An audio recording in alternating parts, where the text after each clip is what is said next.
Last month, we had a client do 3.6 million, and we didn't do it with just one webinar. We did it with 5 different types. And in this video, I'm gonna be explaining exactly what those 5 types are and how you can implement them into your business. And I almost guarantee there's at least 3 or 4 of them that you have not tried or even heard of. My name is Michael, and if you're new here, we run webinars for clients, coaches, and consultants. And as you can see, this client did 3.6, and the highest we've done with a client is 6 million a month. Once I get past that, you'll hear that in the video, but we are here to help you make more money with your live events, Facebook ads, and your coaching business. So what we've noticed when you're running webinars is that typically one webinar can get you to about a cap of about $1 million a month. Now I know that some people are trying to get to $1 million a month, but one webinar, that's usually about the cap. Now you can get maybe a little bit higher, but you always struggle to stay consistent at that point. When you go to capacities of $3 and $4 million a month, you're going to have to kind of switch it up. You're gonna have to figure out how do we get revenue from different strategies so they're not just reliant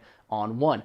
And here I'm gonna show you there's 5 different ones that we use for this client. Now, each one didn't bring in the same exact amount of revenue. Some of them brought in a lot more, others brought in a couple $100,000, but in your business, if you can add an extra 200K with this brand new webinar strategy, that can just compound and add to your entire revenue. Starting with your traditional live webinar. Now, like I said, one live webinar, one topic is not always gonna get you past $1 million. Like I've seen that is kind of the cap where you hit this ceiling. And yes, you can get past it, but it's really hard to stay consistent above $1 million with like one topic, one type of live webinar, right? So the first one that we did was live webinar. Now, with this client, we didn't just do one topic or one live webinar. We mixed it up and we did multiple. So in this case, we did 3 different live webinars. There were 3 different topics. 2 of them sold the same exact thing. The other one sold a different product, right?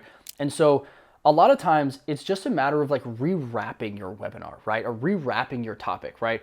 And so in this case, it was just rewrapping it around something else, right? And it was at the end, we still sold the same thing. And so you're just hitting different demographics, right? You're just hitting different audiences with a different pain point that makes them feel like it's new. So let's say you're running a webinar, like we have one right now that we actually just launched with another client that he does Airbnb, right? Airbnb arbitrage. And when he does Airbnb arbitrage, it's just your traditional, hey, this is how you buy Airbnbs without buying property, right? This is how you rent Airbnbs without buying property. And we started transitioning this test now to, hey, we use this AI Airbnb system so that I only work 4 hours a week and I don't manage all of my deals. Every time I get a new property, it's managed by itself through this AI system. And so at the end of this, we're selling the same exact thing, but we're rewrapping it so that we have 2 different webinars that we can run simultaneously, right? And the cool thing is you can run these simultaneously if you do it correctly. And so when you're running a live webinar, make sure that you test out different types. So types, if you're gonna hit $1 million plus per month, you really need to test out 2 different types. And if you don't have multiple products, they can sell the same thing, right? It's not a problem for them to sell the same thing at the end because again, if you're going after a traditional audience that just wants to learn about Airbnb, then you've got this audience that wants to learn about this Airbnb AI, then you have an opportunity to sell to almost 2 different demographics sometimes, right? And at the end of these, you can then turn these into full-on evergreen pre-recorded type webinars, right? And so the first one that we did with this client was live webinars. Now these live webinars that we did ended up bringing in 1.4 mil of all of the revenue for the month, right? This is where typically we're spreading out our risk and not banking on one webinar. So when you're running weekly webinars, you have 4 different opportunities. You have to hit 250 every single month in order to hit your $1 million a month. So what we did was we just spread out our risk. Instead of having to ape into each webinar and hope that it hit 250 or had to have all the stars align, we just did multiple different types of webinars and we spent a more conservative amount on them because there is a threshold. And we found this threshold on weekly free webinars where if we go above like a 40-ish thousand per weekly webinar, we start to get diminishing returns. And so each of these, we typically were spending about like 30-ish thousand on each of them. And we did them simultaneously throughout the weeks. Like some weeks we did 2 of them, some weeks we did 1 of them. And so it gave us a very healthy 1.4 million. And we had about an average of like a 4x ROAS, right? And so the live webinars always work, always perform. Think about doing different types to spread out your risk so you're not stuck with just one. That's how you can get past this. So like this right here, this 1.4 mil, if we did nothing else, none of these other webinars that I'm talking about, we would consistently do 1.4, probably up towards of like 2 million if those were the only ones that we were always putting our effort in and only focusing on, right? And this would be very consistent because we're not just banking on one exact topic. Second webinar we did was a 7 p.m. Evergreen, right? And so this is a daily evergreen where it runs every single day at 7 p.m., right? And at 7 p.m. Eastern time, we found that 7 p.m. is a really good spot for PST and EST because they're like on the complete opposites, right? And so that's 4 p.m. and 7 p.m. If you do 8 p.m., it's a little late for EST. If you do like any earlier than 7, it's really early for like PST. And so we found that 7 p.m. works the best. And so what we do essentially is we take our winning webinar. So we actually took one of the webinars from here and we turned it into an evergreen, right? And essentially it runs 24/7 all the time, but every day it starts at 7 p.m. And so if somebody goes at 7:01, it'll show that it's 7 p.m. the following day, right? And so once that 7 p.m. hits, it shows that there's a webinar the next day. And the reason we've been using these a lot recently is because what we find is the people that sign up the day of the webinar, there's a significant bump in show rate, right? There's a bump from about 25 to 30% of the people showing up in comparison to what they normally do. So if you get, 200 people show up, you might get 270 show up if you're only running ads at the same day. Now we found, just a side note, we also found that it didn't really matter much for this client in particular if it was after the same day. Like it could literally be a day before or 5 days before. We had the same exact show rate from all of those. The day of, was the one that had the most significant show rate bump, right? And so we turned it into a 7 p.m. evergreen that ran every single day, 7 p.m. dropping in, right? Now the cool thing about this is that every night around the same exact time, you're getting sales, right? So almost every night in this case, it was about I'd say it was 8:30-ish, we would get sales. And we would see immediately, day of, immediate feedback on the ROAS to say, okay, is this working after 2 or 3 days, right? With traditional webinars, when they're always live, you're banking on once a week, where you're gonna get that feedback and then you're gonna have to make those changes. But here, you have a better opportunity to make quicker changes, and it's a 7 p.m. Now, one of the things with 7 p.m., in comparison to some of these other webinars that we run, is that you are going to have to decide what works best for the audience for the topic. In this case, the third one that we ran was a just in time, right? This is every 15 minutes, it literally starts. It looks like it starts at 15 minutes. So right now, if you're looking at it, let's say it's 6:20, it'll look like it starts at 6:30. And then at 6:35, it'll look like it starts at 6:45, right? And so this one runs every 15 minutes. This is one of my favorite ones if you can crack it, because this one in particular pulled in 1.2 million by itself, requires 0 client. It just drops in sales literally every single day, right? Like all day, literally like every hour it's dropping in sales over and over and over. This one, when you can scale it to $50,000, $100,000 a day pretty easily. The tough part about this is that it really requires a very specific audience, because you're running a webinar that, let's be real, most people know it's not being ran at 6 a.m. in the morning, right? Or 10 p.m. at night, or it's not being ran it's not like every time you go to the page, it's just about to start, right? And so if you have a sophisticated audience, you can't really run this. In this account, this guy's got the boomers, dude. The boomers don't know tech that well. They don't know that this really exists, right? And by the way, the boomers are the greatest audience to sell to. They have so much money. They spend a lot of it. Awesome audience, and you can run this. So think about an offer you can to sell to boomers, right? But just in time right here is one of the ones that work really well. But this is a completely different webinar than the other ones that we ran up here, right? It's literally one that we've been running for the last year, and it just crushes on just in time. The one that we turn into a 7 p.m. evergreen right here flops on just in time because the audience is a little bit different. This audience is a little bit more sophisticated. They're not sitting there going from an ad to a page to a webinar for 2 hours and buying. This audience, for some reason, literally is the perfect audience for just in time. It blows my mind that people literally will scroll on their phone, click an ad, watch a webinar, and sit there for 2 hours and watch a webinar. From an ad, it almost doesn't feel real that we can do this and we can make $1 million plus a month from people that are clicking an ad and watching 2 hours. It's pretty wild to me still, but this works really, really well. And so this just-in-time one, so you've got your 7 p.m. evergreen,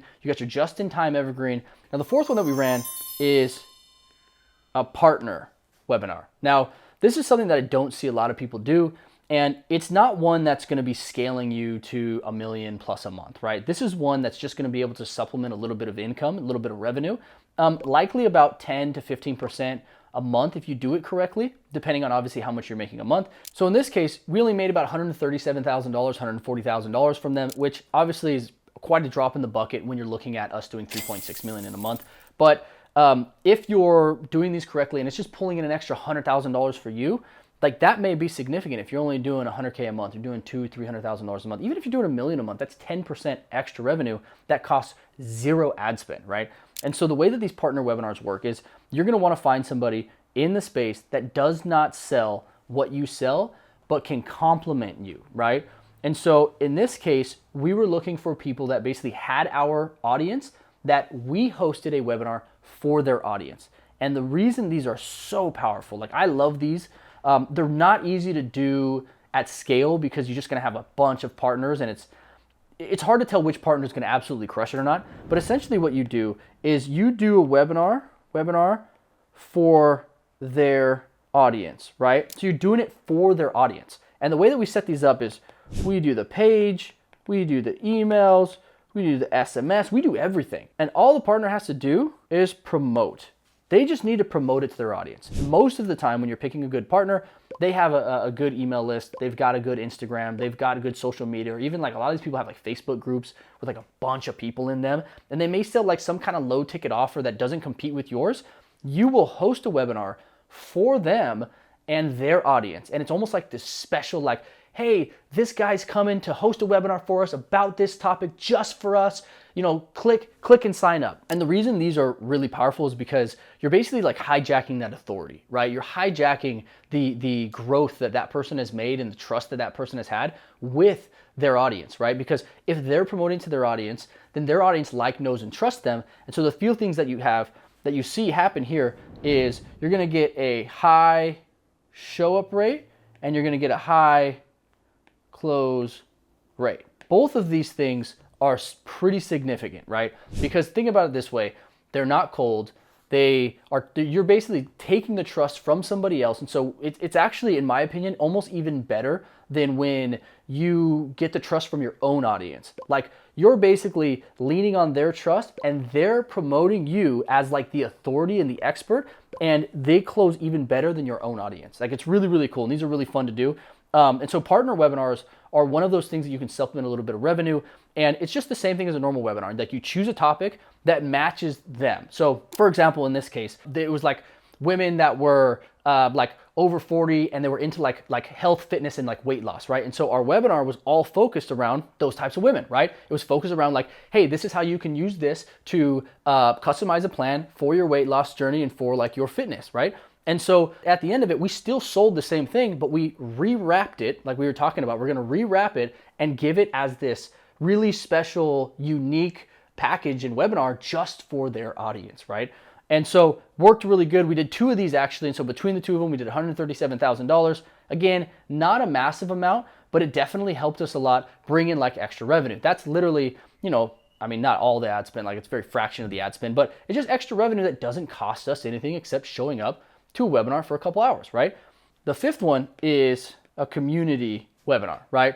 And so this one works really well when you've got a new product to sell them, right? And so if you're gonna bring in something new, you're gonna like, you wanna upsell them or you wanna bring people into like, let's say your next tier, this is just a webinar to your community. This is offering them some special like training, something that you don't normally do. And at the end of it, you're gonna pitch your own community, you're gonna pitch your own audience, people that already bought from you, to buy your next thing or ascend into the next one, right? And so this one in particular for us, we ended up doing about $500,000 just from the community webinars. I love these webinars if you have a product to sell, because first what you can do is you can test it with your community, right? If it sells with your community really, really well, it's got a shot at the next level.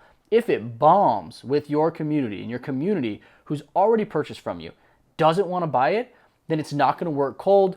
And you just, I mean, you don't have to scrap it, right? But you're gonna have to do a little bit of work before you go cold and you go spend some money.